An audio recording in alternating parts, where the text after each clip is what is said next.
KaraokeBooks. Candide. Audiobook. Written by Voltaire. Translated by Tobias Smollett. Chapter 23. Candide and Martin touch upon the English coast. What they see there. Ah, Pangloss! Pangloss! Ah, Martin! Ah, my dear Miss Cunegonde! What sort of a world is this?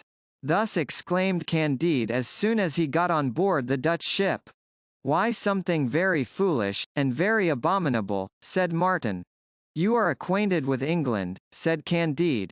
Are they as great fools in that country as in France? Yes, but in a different manner, answered Martin.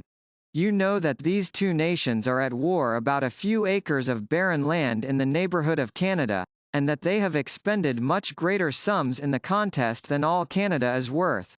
To say exactly whether there are a greater number fit to be inhabitants of a madhouse in the one country than the other, exceeds the limits of my imperfect capacity. I know in general that the people we are going to visit are of a very dark and gloomy disposition. As they were chatting thus together they arrived at Portsmouth.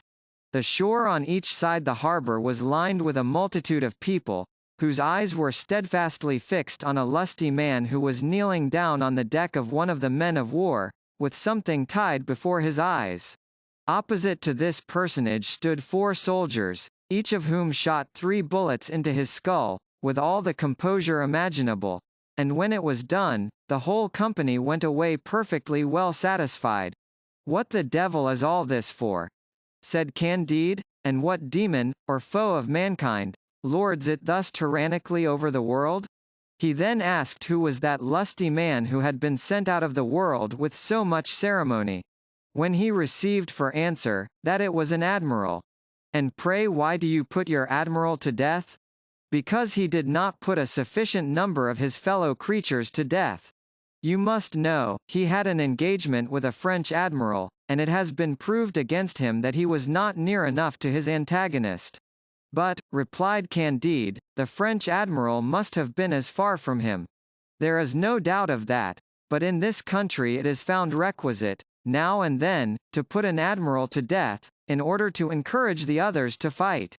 Candide was so shocked at what he saw and heard, that he would not set foot on shore, but made a bargain with the Dutch skipper, were he even to rob him like the captain of Suriname, to carry him directly to Venice.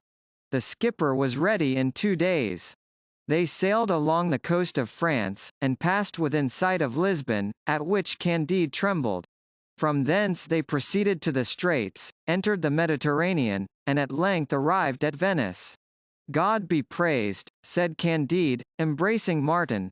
This is the place where I am to behold my beloved Cunegonde once again. I can confide in Cacambo, like another self. All is well, all is very well, all as well as possible. KaraokeBooks.